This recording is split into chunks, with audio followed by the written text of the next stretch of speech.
So we've looked at what a solution means, what are the different types of solutions, and also how one can express the content or concentration of a given solute in a solution.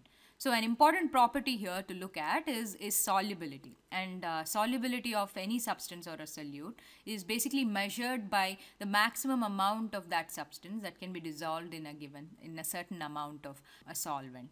So obviously this is going to depend on what solute and what solvent you're talking about, and also on conditions like temperature and pressure. So we'll talk about that in a little more detail here. So if you were to sample a variety of solutes and solvents, you'll actually find that the degree of solubility has a wide range. So you can actually find substances that are infinitely soluble in a solvent. For example, if you take ethanol in water. So these two liquids are completely immiscible, meaning you can have concentration of ethanol in water from anywhere between 0% to 100%. So there is never a point beyond which you will say, oh, you can dissolve no more ethanol in water, because they are completely miscible. And then you have substances like, for example, naphthalene. And when you try to dissolve naphthalene in water, it has very poor solubility. For all practical purposes, you can consider it insoluble in this solvent. So between these extremes, you have substances like, for example, sodium chloride and sugar, table sugar, so which are obviously soluble in water, but only to a certain extent. So they have what we call a solubility limit, beyond which they just refuse to dissolve, and basically they just prefer to remain in the solid phase. So a general sort of thumb rule when it comes to what dissolves and what doesn't dissolve is polar substances tend to dissolve in polar solvents, and non-polar substances tend to dissolve in non-polar solvents. So basically like dissolves like. So if you take ionic compounds like sodium chloride, for example, so these compounds are clearly polar. And you have here a positively charged sodium ion and a negatively charged chloride ion. So molecule or compounds like this are bound to have interactions with water, as a solvent, because water again is polar by nature. So you'll find these dipoles in water. Basically water has oxygen and two hydrogens, and as we know, oxygen is clearly more electronegative than hydrogen, so it tends to pull the electrons towards itself and therefore acquires a slight negative charge, and the two hydrogens have slight positive charges on them.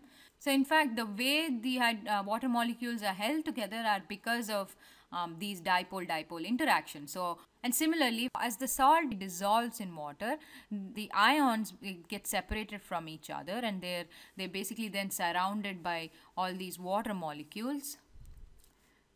Let me draw them in blue here. So that's how common salt or sodium chloride goes into the solution phase.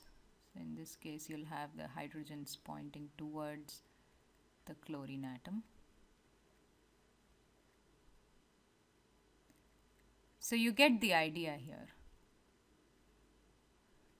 So these sort of intermolecular interactions are what is what makes polar solutes dissolve in polar solvents, and polar solutes in fact do not dissolve in non-polar solvents. For example, benzene.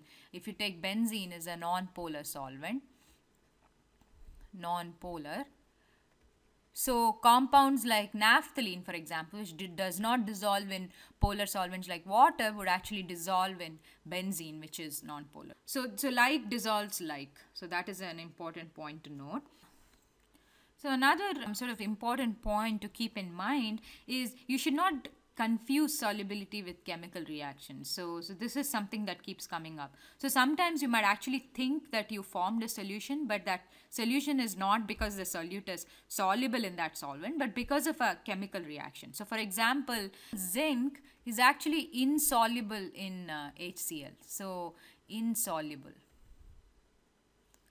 But then when you bring these two together, when you bring zinc in contact with HCl, it reacts to form, it chemically reacts to form zinc chloride and hydrogen gas. These are actually soluble in HCl. So eventually you'll form a solution sort of, but it's not a solution because zinc is actually soluble in hydrochloric acid. It's because of this chemical reaction and because of these products that are soluble in HCl. So we need to be careful on that front here.